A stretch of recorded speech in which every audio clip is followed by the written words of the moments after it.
you guys, welcome back to my channel. Really quick, I want to answer a question that was left in my comment section a while back, a few days ago. It was a very great question. I'm going to link it here so you guys can read along.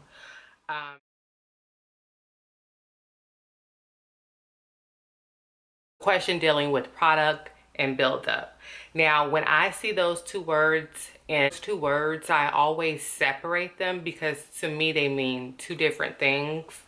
So the question is here. I have a problem finding products to penetrate and moisturize my 4C hair and scalp without creating buildup. From your experience, what would you recommend? Now, like I said, I always separate those two words because I feel like they have a mind or a category of its own. Now, going to the word buildup, I feel like buildup begins at your wash day, shampoo day. So in order to control buildup, I use an apple cider vinegar rinse, which contains 1 part apple cider vinegar, 3 parts water, or a little apple cider vinegar, the rest water. You shake it up like in a spritz bottle and you spritz it on your scalp. What I then do, I massage it into my scalp, and what that does is remove buildup without causing your hair to be stripped of its natural oils, but it also leaves your hair very moisturizing, which why I prefer apple cider vinegar in order to remove buildup or as a pre-poo. Now, I know some people don't believe in shampooing their hair and they co-wash.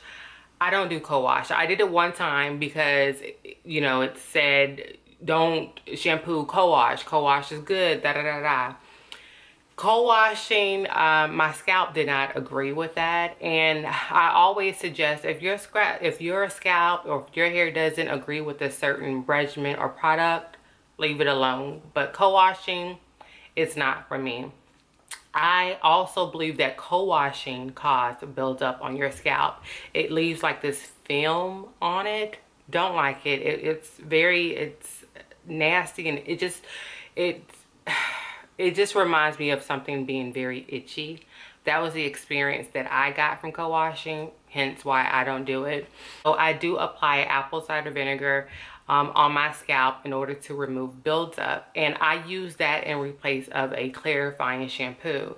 Now, some people use clarifying shampoo, and what that does, and I've used clarifying shampoo, and what it does, it removes all the buildup from your scalp. It cleans your scalp and your hair, making it a very clean, super squeaky clean canvas. But I also felt like it dries your hair out because you then have to follow it up with a moisturizing shampoo in order to bring all your nutrients and your pH balance and the moisture back into your hair. So I don't use a clarifying shampoo. What I do, like I said, is an apple cider vinegar rinse because it's a more, I feel like it's a healthier option for your scalp and your hair without stripping it of all its moisture. Just to follow up with the apple cider vinegar, anytime I speak about apple cider vinegar rinse meaning water that's into it, shake it up, spritz it on your scalp. Now on my strands, I coat my strands with the African Purification Mask by Shea Moisture. It's my all-time favorite. I love it. I love it as a pre-poo treatment. I feel like it aids and gently helps me detangle my hair. It just makes the whole pre-poo, getting my hair, you know, all together in order to prep it to be washed. So that's my whole pre-poo process in a bubble.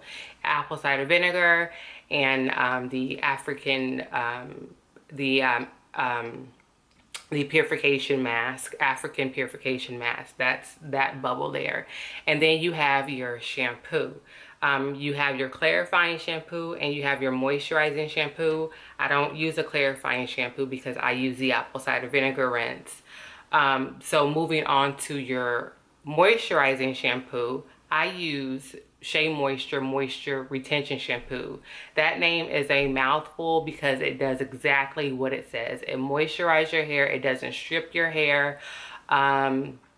I've used several shampoos, and anytime I use a shampoo thinking I want to try something different, within my same day of wash day, I'm like following my hair up with the Shea Moisture Retention Shampoo, because it just gives my hair the nutrients that it needs.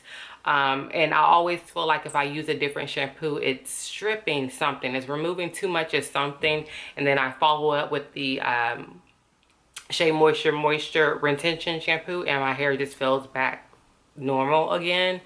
Oh, going back to the question, and I do apologize if I'm kind of like off topic, but to me it all like flows together. So in order to control buildup from product, I feel as if you need to begin with a very clean, I feel like you need to begin with a very clean canvas, and that begins at wash day. Now, product buildup, that comes from product, but it can also come from you not shampooing your hair often enough. Now, I used to, because I didn't want to go through washing, shampooing my hair all the time, I used to like to prolong my wash days to like 4, 5, 6 weeks. The longer the better. I no longer do that. My scalp didn't really like it, and I was just like going through the motions because I didn't feel like doing my hair. But my hair needs to be washed and shampooed every 2 weeks like clockwork. If not, my scalp will have a reaction, my hair will have a reaction, and the products that I've been using on my hair will have a reaction where it'll have like a little buildup or like little flakes, and that's a sign that you need to wash your hair. Also, product buildup comes from different products, so you have to be aware if you're using gels, products that contain alcohol. Be mindful of what does the product do to your hair. Is it drying? Is it moisturizing? Does it leave behind flakes? Because there are certain products, depending on how you mix them, if you mix them with different products, they may cause a reaction that cause buildup and like those flakes in your hair. I've learned which products go with which.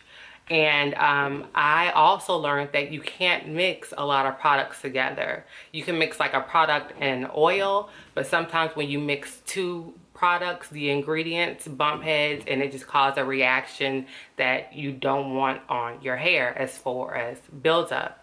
I also suggest when you are trying a new product, instead of committing to applying the product all over your entire hair and not knowing what reaction or what buildup or definition, if it's something that you were like, why did I put this in my hair? I suggest to use to apply the product on a very small section of your hair first, just to see how it will react. Will it give you the results you're looking for?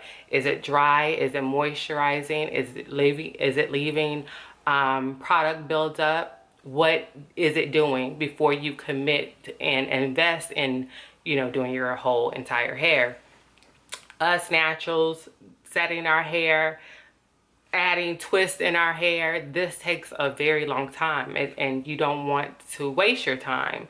So instead of trying a product that's not going to work or give you the results that you need, it's always best to just take a small section of your hair, apply that product, style your hair the way you will want to style it, whether if it's a Bantu knot, a 2-strand twist, a flexi rod set, rods, whatever you do it on a very small section first, so you can see the your results before you commit to your entire head.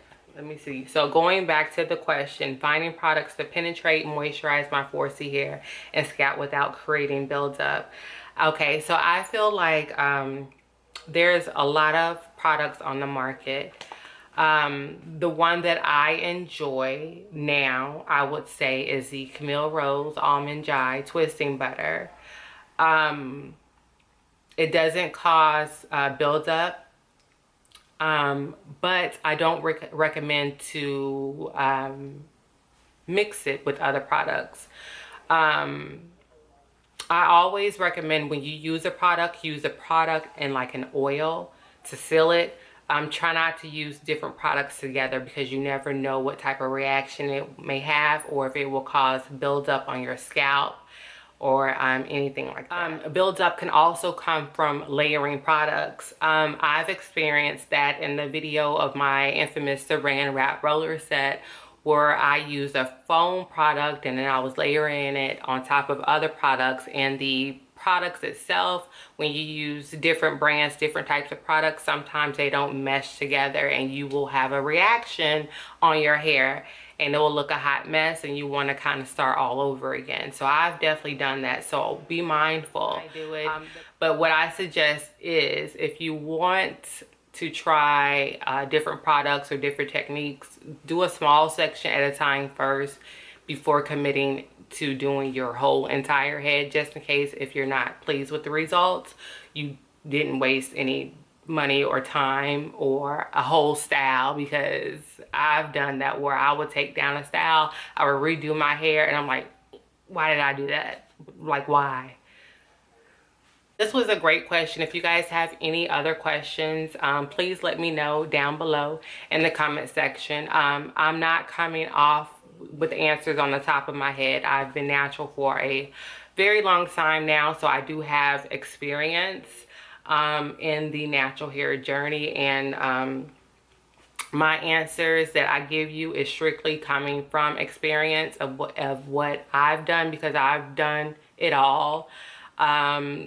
I've definitely been on the train of being a product junkie, or trying new products, or experiencing product buildup, or the natural hair process, and the questions that most of us have, especially dealing with product buildup and product itself, and finding that holy grail. I definitely understand. So if you have any questions down below, please let me know. This was a great video. This was a great question. I'm thrilled that you reached out to me to ask me. And if you have any more questions, please leave them down below, and I'll see you guys in the next video. Bye.